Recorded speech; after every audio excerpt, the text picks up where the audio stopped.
Guys, pinapawisan na kami ng maraming singot.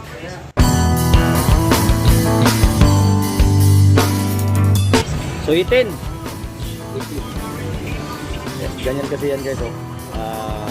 Gusto ng customer is ayaw nila na may mga dilaw. So pinipili ko yung mga kulay green pa. Ayan.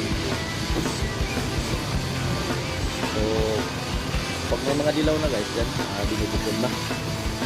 Pag may mga dilaw din sa isang piling, binabawas yan. So kailangan puro green talaga. Bawal natin na lang. 19 na ulit.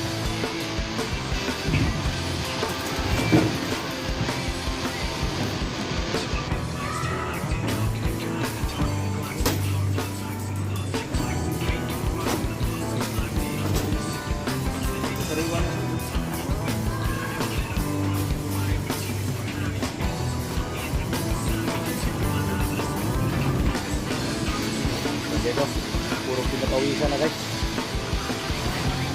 Dito rin tayo sa kabila guys. Ayan guys. Pinapawisan na kami ng maraming sigot. Wait!